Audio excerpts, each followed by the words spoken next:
Hi hello traders, welcome back to காண்டோங் academy. இன்றைக்கி நம்ம மார்க்கெட்டுக்கு புதுசாக வரவங்கள இருந்து இன்றைக்கி மார்க்கெட்டோட பெஸ்ட் ட்ரேடர்ஸாக இருக்கிறவங்க வரைக்கும் யூஸ் பண்ணுற ஒரே பிரம்மாஸ்திரம் சப்போர்ட் அண்ட் ரெசிஸ்டன்ஸ் தான். இதுதான் மார்க்கெட்டோட சூப்பர் ஸ்டாராக இருக்குது. இன்றைக்கி நம்ம நிறைய ஃபேன்சி இண்டிகேட்டர்ஸை தேடி ஓடினாலும் மார்க்கெட் ஆரம்பிச்ச நாள்லேருந்து இன்றைக்கி வரையும் நின்று பேசுகிற ஒரு டூல்னா அது சப்போர்ட் அண்ட் ரெசிஸ்டன்ஸ் தான். இப்போது ப்ரைஸ் கீழே வந்துகிட்டே இருக்குன்னு வச்சுக்குவோம். ஒரு பர்டிகுலர் ப்ரைஸ் வந்த உடனே அங்கே பையர்ஸ் நிறைய பேர் வந்து வாங்க ஆரம்பிப்பாங்க. ஸோ ப்ரைஸ் இங்கேருந்து மேலே திரும்பும். இதை தான் சப்போர்ட்னு சொல்கிறோம். இதை சிம்பிளாக சொல்லணும்னா இது ஒரு பையிங் ஜோன். அடுத்து ரெசிஸ்டன்ஸ். ப்ரைஸ் மேலே போய்கிட்டே இருக்குது. ஒரு ஸ்பெசிஃபிக் லெவல் வந்த உடனே மார்க்கெட் கீழே திரும்புது. இதுதான் ரெசிஸ்டன்ஸ்னு சொல்லுவோம். மார்க்கெட் இங்கேருந்து ரிவர்ஸ் ஆகும். ஸோ செல்லர்ஸ் இங்கேருந்து செல் பண்ண ஆரம்பிப்பாங்க. சிம்பிளாக சொல்லணும்னா இது ஒரு செல்லிங் ஜோன். அடுத்ததாக நம்ம முக்கியமாக தெரிஞ்சுக்க வேண்டியது market psychology. First, role reversal. அதாவது ஒரு சப்போர்ட் மார்க்கெட் மேலே இருக்கும்போது சப்போர்ட்டாக ஆக்ட் ஆகுது. இதுவே மார்க்கெட் கீழே வந்த உடனே அது ரெசிஸ்டண்ட்டாக ஆக்ட் ஆகும். இதுக்கு ஒரு எக்ஸாம்பிள் பார்ப்போம். மார்க்கெட் 24,500 இருக்குது. இப்போது இந்த லெவல் ரெசிஸ்டண்ட்டாக ஆக்ட் ஆகுது. மார்க்கெட் இந்த இடத்துலேருந்து பவுன்ஸ் ஆகி ரிவர்சல் ஆகிட்டு இருக்கு. ஒன்ஸ் மார்க்கெட் இந்த லெவலை பிரேக் பண்ணதுக்கப்புறம் இந்த இடத்துல பார்த்தீங்கன்னா இதுதான் சப்போர்ட்டாகவும் ஆக்ட் ஆகுது. இதுதான் ரோல் ரிவர்சல்.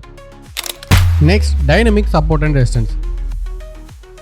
சப்போர்ட் அண்ட் ரெசிஸ்டன்ஸ்னால் எப்போவுமே ஸ்ட்ரைட் லைனாக தான் இருக்கணும்னு அவசியம் இல்லை. இதவே ஸ்லாண்டிங்காக போட்டால் ட்ரெண்ட் லைனாகவும் ஆக்ட் ஆகும். இப்போ நம்ம சப்போர்ட் அண்ட் ரெசிஸ்டன்ஸோட ஸ்ட்ரென்த்தை எப்படி செக் பண்ணுறதுன்னு பார்ப்போம்.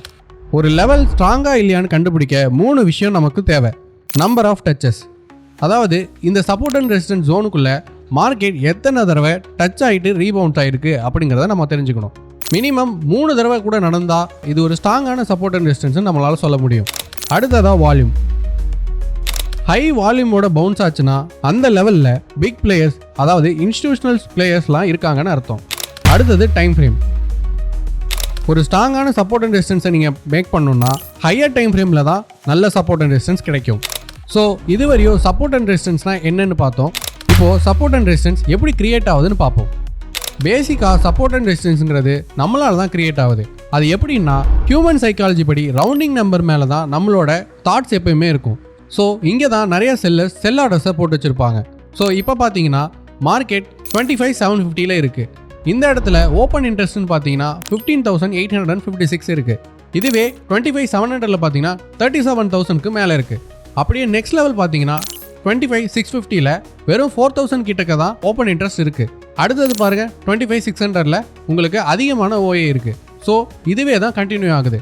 எல்லா ரவுண்டிங் நம்பரில் தான் அதிகமான ஓஏஸ்ங்கிறது இருக்குது. இதுக்கு காரணம் நார்மலான ஹியூமன் சைக்காலஜி தான். நம்மளோட ஹியூமன்ஸோட தாட் படி மார்க்கெட் ரவுண்டிங் நம்பரில் தான் திரும்பும்னு நம்ம இந்த மாதிரி பொசிஷன்ஸை எடுத்து வச்சுருக்கோம். ஸோ இதை சார்ட்டில் எப்படி பார்க்கலான்னு பார்ப்போம். இப்போது நம்ம நிஃப்டி 50 இண்டெக்ஸில் 1 hour டைம் ஃப்ரேம் வச்சுருக்கோம். ஸோ இதில் பார்த்தீங்கன்னா எவ்ரி 100 பாயிண்ட்ஸையும் நம்ம ஹைலைட் பண்ணி வச்சுருக்கோம். உங்களுக்கு ஈஸியாக புரியணுங்கிறதுக்காக நம்ம இப்படி பண்ணியிருக்கோம். இந்த லைன் நமக்கு எதை இண்டிகேட் பண்ணுதுன்னா ஒவ்வொரு ரவுண்டிங் நம்பரையும் இண்டிகேட் பண்ணுது. ஸோ இந்த ஒவ்வொரு லெவலையும் பிரேக் பண்ண மார்க்கெட் அடுத்த ஜோனுக்கு நோக்கி போய்கிட்டே இருக்குது.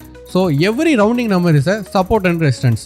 இந்த மாதிரி சப்போர்ட் அண்ட் ரெசிஸ்டன்ஸை நீங்கள் மார்க் பண்ணுறதுனால உங்களால் ஈஸியான என்ட்ரிஸை எடுக்க முடியும். ஒவ்வொரு லெவலையும் க்ளோஸ் அண்ட் கிராஸ் கொடுக்கும்போது உங்கள் என்ட்ரியை நீங்கள் எடுக்கலாம். ட்ரேடை எடுக்கும்போது மற்ற ஆஸ்பெக்ட்ஸையும் நீங்கள் கருத்தில் கொண்டு உங்களோட எஸ்எல்ஸையும் ப்ராப்பராக ப்ளேஸ் பண்ணணும். இப்போ உங்களுக்கு ஒரு சாலிடான ஃபவுண்டேஷன் கிடச்சிருக்கும். ஸோ ஒரு பிகினருக்கு நம்ம சொல்கிறது என்னென்னா, start small, practice consistently, knowledge plus patience, long term success. இந்த வீடியோ உங்களுக்கு பிடிச்சிருந்தா லைக் பண்ணுங்கள், கமெண்ட் பண்ணுங்கள், சப்ஸ்கிரைப் பண்ணிவிடுங்க. தேங்க்யூ ஃபார் வாட்சிங்.